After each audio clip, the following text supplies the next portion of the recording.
what are your, when I say quick, it's like impossible to say quick, thoughts Mhm. on cushion? Because, I'm always talking to my patients about the trade-off and the trade-off of, having something that's comfortable and protective versus having something where you cannot feel, your sensory acuity and perception is decreased. Mhm. So if you were to talk to your patients about this, how are you saying or educating on that? Yeah, so it depends on the patient. So the first thing I would just kind of preface this with is the patient, I think comfort trumps everything. And that's largely, dictated by fit. So there are different shoes that are going to be best for different profiles of feet. And, that takes into consideration the three-dimensional structures of our feet and the container of the shoe that's going to envelope that foot. And that meshing of a shoe and a foot is what's going to dictate the fit. And that fit is going to be perceived as comfortable or not. And so there are going to be shoes that are going to be best and more appropriate for certain profiles of feet.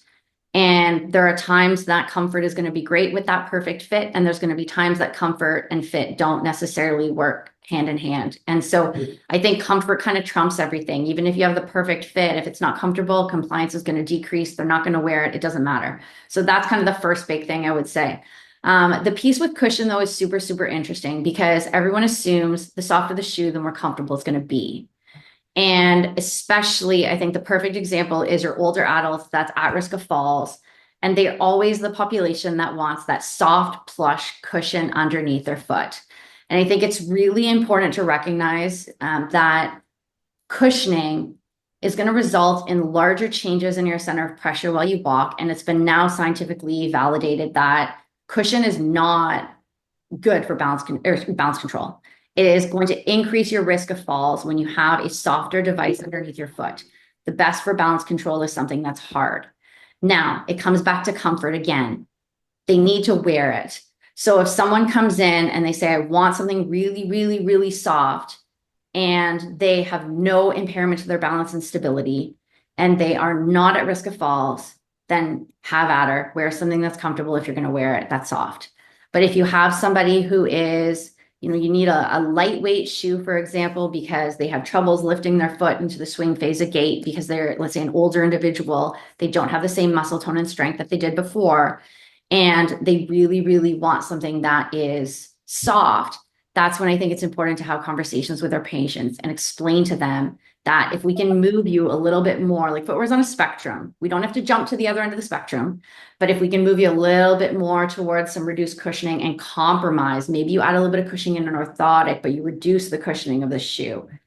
Um, that might be a good solution. I think the other thing to consider is that often when you add cushioning, you're increasing stack height. If you're increasing stack height, you're raising your center of mass of the individual to an area that they're not comfortable with. They've never, it's novel. And do they have the ability in their own balance control system to adapt to that increased height in their center of mass? That's not always the case. So I think that's a loaded question. I think you kind of knew that when you asked it, but that's kind of how I would address it, is looking at those factors. Like, what's the reason that we're looking to add cushioning in the shoe? There's some huge benefits to cushioning. There's a reason that the footwear industry has skyrocketed with, adding that as such an important element. But we have to remember that started in the performance world. That started with your runners, and it works wonders for runners, but it may not work well for that older lady that thinks that that's what they need, right? So education can be a very powerful tool in helping them through that. Oh, it's so good to hear you. Like, because it's really wild. With my patients, especially when they have balance issues, they'll come in with these shoes that it literally looks like they're walking on pillows. And they'll have them also for like 2 years, right? So everything is just worn out. And, you Yeah. know, they're always hesitant when I put them into a more minimal shoe. And the transition is it's like take it slow, because they're not used to it. But Yeah. most of the time, they just feel more comfortable or safe, I should say. Comfort comes later once they can kind of adapt to that footwear. But when their foot can feel the ground, the balance is just, it's just significantly different. Yes. And I think, when you said the word minimalist, I think that's another educational piece is that, every shoe, and this explains to the patient, right? That ratio from heel to your forefoot is different every shoe, sometimes every model that comes out. And so understanding what that pitch difference is can be really important as well. Because someone might come in and they're in a 12. Well, we're not going to jump and say, you're going to go into a 4 mil heel to forefoot drop. Like that's going to be too much for them. But maybe we'll go to a 10. And maybe that 2 millimeter difference that just brings you a little bit more to the ground. We go into a little bit harder of a shoe. We reduce a little bit of that cushioning properties because it is creating that unstable surface every step you take. Those two small transitions may be actually really beneficial for the patient. So I think it's education is the powerful tool here, and just understanding what tools you have as clinician have at your disposal to work with what the patient needs are. And that'll go a long way for sure.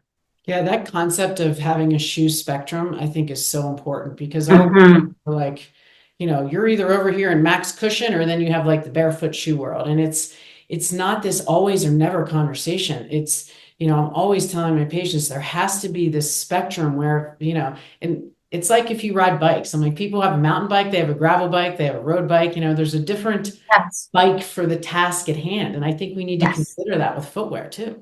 Exactly. And I think the spectrum analogy is great because we can say it's so there's your spectrum and you're right here and we're just going to put you here, right? Yeah. Like we're not moving you to the complete other end. And we want to, I think from a clinical standpoint, this is what we think is most effective for you from a treatment plan perspective is to shift you a little bit, but we want compliance to be there too. And we understand compliance may be at one end of the spectrum, right? So it's understanding what tools are at your disposal again, understanding the footwear that you have at your disposal, and then just trying to shift the needle a little bit again through education so your patient actually understands this is why we're making these recommendations. It's not because we're trying to disagree with them or put them in something that they don't want. It's just this is what we feel is going to be most efficacious for what your current primary indication is indicating, and let's work together on finding a shoe that works with both of those on both boundaries of that spectrum. Awesome. Yeah. Okay, well, that was wonderful. Um, Question for you. If people Mhm. want to find your research and kind of see what you're up to, because I know I'm going to be following along here because I really want to see where all this goes. Where are we going? Yeah. So I think any two places you can I'm still an adjunct prof. I'm working as an adjunct prof at Laurier. So my all of my publications should have my krob at wlu.ca email address. So that's my university affiliation. I can always be contacted there, but I can also be contacted through kintech.net. And my email is krob, same start. So KROBB at kintech.net. And the company will be, we're working on more innovative things as we speak. We're hoping to launch new products in the coming year, but that's really the company that will be now taking a lot of our academic work and actually moving it towards the industry so that we can put it under patients' feet. Yes. Well, keep us all posted because we have a lot of people that treat a Yeah. lot of foot pain out there. And so this type of work is what we're looking for. Well, thank you. I appreciate the kind words. And anyone out there, if you wanted to email me, feel free. I'm easy to get in touch with. And I'm happy to answer any questions or help anyone that has them.